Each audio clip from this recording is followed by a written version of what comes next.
Bismillahirrahmanirrahim. Assalamualaikum warahmatullahi wabarakatuh. Alhamdulillahirabbil alamin wa bihi nasta'in wa ala umuri dunya waddin. Wassalatu wassalamu ala asyrafil anbiya'i wal mursalin wa ala alihi wa ashabihi ajmain, amma ba'du. Pada kesempatan kali ini saya Rozi Rosyafi, mahasiswa ITB Ahmad Dahlan, ingin membawakan sebuah tema yang berjudul "Bolehkah membawa handphone yang berisikan aplikasi Al-Quran ke dalam toilet?" untuk memenuhi persyaratan ujian akhir semester dalam mata kuliah kemuhammadiyaan.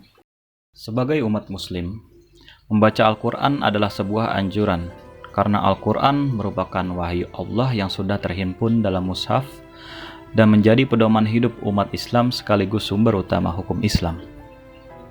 Al-Quran memiliki keutamaan yang banyak. Yang terbesarnya adalah Al-Quran merupakan kalam Allah Azza wa Jalla. Allah Azza wa Jalla telah memuji Al-Quran dalam ayat-ayatnya yang banyak. Seperti contohnya dalam firman Allah dalam surat Al-An'am, Bismillahirrahmanirrahim, wa hadza kitabun anzalnahu mubarak, yang artinya, dan ini Al-Quran adalah kitab yang telah kami turunkan yang diberkahi. Surat Al-An'am ayat 92.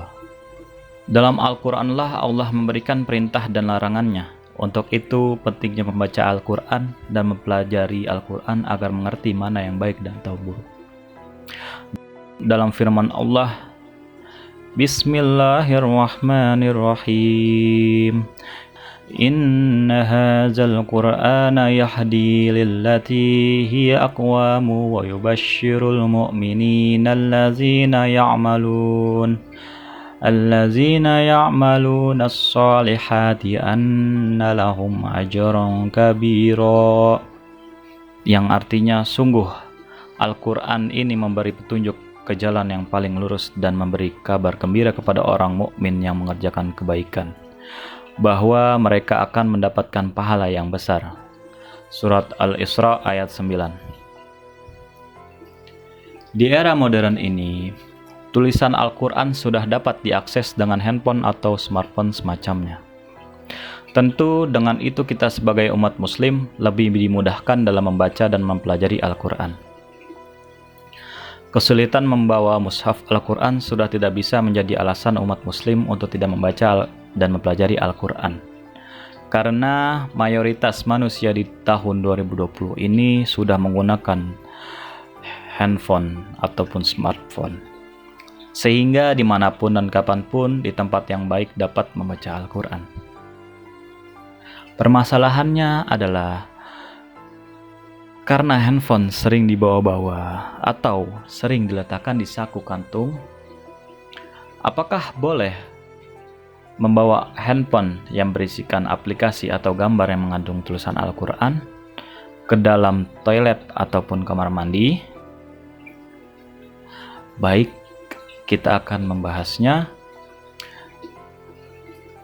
Mushaf tersusun dari 2 jilid berisi firman Allah berupa Al-Quran yang isinya surat Al-Fatihah sampai surat An-Nas.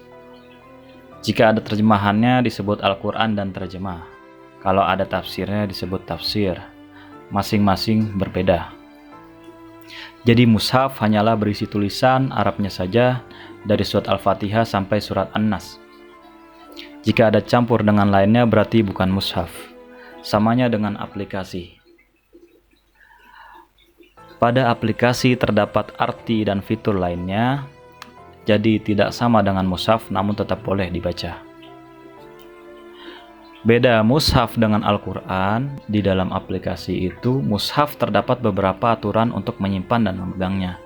Di antaranya, kita harus dalam keadaan suci jika hendak memegang Al-Quran, lalu Al-Quran harus diletakkan di tempat yang layak sebagai bentuk pemulihan terhadapnya. Oleh karena itu, ulama melarang membawa Al-Quran dibawa ke dalam toilet. Ibnu Hajar Al-Haytami dalam kitab Mughnil Muhtaj halaman 155 mengutip pendapat Imam Al-Azra'i yang berbunyi qala Azra'iyu wal mutajihu tahrimu idkhalal mushafi wa nahwihil khala'a min ghairi darurati ijlalan lahu wa takriman. Artinya Imam Al-Azra'i berkata, pendapat yang tepat adalah haram membawa mushaf dan semisalnya ke dalam toilet tanpa darurat. Ini dilakukan sebagai wujud pengagungan dan pemuliaan terhadap mushaf. Imam Nawawi Banten mengatakan tentang batasan mushaf, yang dimaksud dengan mushaf adalah setiap benda yang di sana terdapat sebagai tulisan dari Al-Quran yang digunakan untuk dirosah atau belajar, seperti kertas, kain, plastik, papan, tiang, tembok, ataupun sebagainya.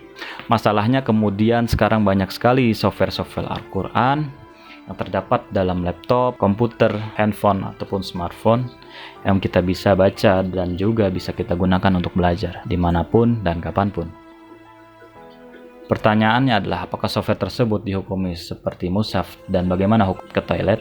Menurut para ulama kontemporer menjawab pertanyaan tersebut sebagaimana yang terdapat dalam fatwa kontemporer yang dikomplikasikan dalam kitab Mauqi'ul Islam Soal wal Jawab halaman 53, yang berarti handphone atau smartphone yang di dalamnya terdapat Al-Quran baik dampak sebagai tulisan atau berupa audio tidak dihukumi sebagai mushaf. Oleh karena itu boleh memegangnya dalam keadaan hadas dan juga boleh membawanya ke dalam toilet.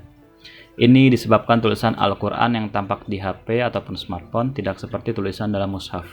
Tulisan tersebut adalah getaran listrik atau pancaran sinar yang bisa dampak dan bisa hilang serta bukan merupakan huruf yang tetap. Lebih dari itu, dalam HP atau smartphone terdapat banyak program atau data selain Al-Quran. Kiai Haji Jalaluddin sebagai Ketua Majelis Tarjih Pimpinan Wilayah Muhammadiyah Sulawesi Selatan juga mengatakan semuanya tergantung dari si pemakai. Beliau mengatakan asal programnya dimatikan tidak masalah. Sama halnya seorang penghafal Al-Quran yang masuk ke dalam WC. Kan dia tidak muncul lafadzkan ayat, hanya di dalam hati saja. Apalagi bagi Kiai Jalal yang namanya manusia semuanya hidup dengan membawa kotoran. Akan tetapi selagi kotoran itu tidak keluar maka tidak masalah. Beliau berkata kalau kotoran itu tidak keluar kita kan bisa sholat meski kotoran itu ada di dalam. Tetapi nanti bermasalah ketika kotoran itu keluar. Nah begitulah dengan program di HP, kalau kita matikan tidak ada masalah. Dapat kita simpulkan bahwa membawa HP yang berisikan aplikasi Al-Quran hukumnya adalah boleh. Mengapa? Karena dalam penjelasan di atas logikanya saja aplikasi tersebut tidak dibuka dalam toilet. Gambarnya tidak tampak, suaranya pun tidak terdengar, lafaz Al-Qur'annya pun tidak dilafazkan. Maka perumpamaannya sama seperti kotoran yang ada di dalam tubuh kita. Kotoran yang ada di dalam tubuh kita tidak tampak ketika kita sholat. Jika kotoran tersebut keluar, barulah kita tidak bisa sholat. Mudah-mudahan kita selalu dalam lindungan Allah dan juga selalu dalam ridho Allah. Cukup ini saja yang bisa saya sampaikan. Jika ada kekurangan mohon dimaafkan. Billahi taufiq wal hidayah. Wa'fu minkum. Assalamualaikum warahmatullahi wabarakatuh.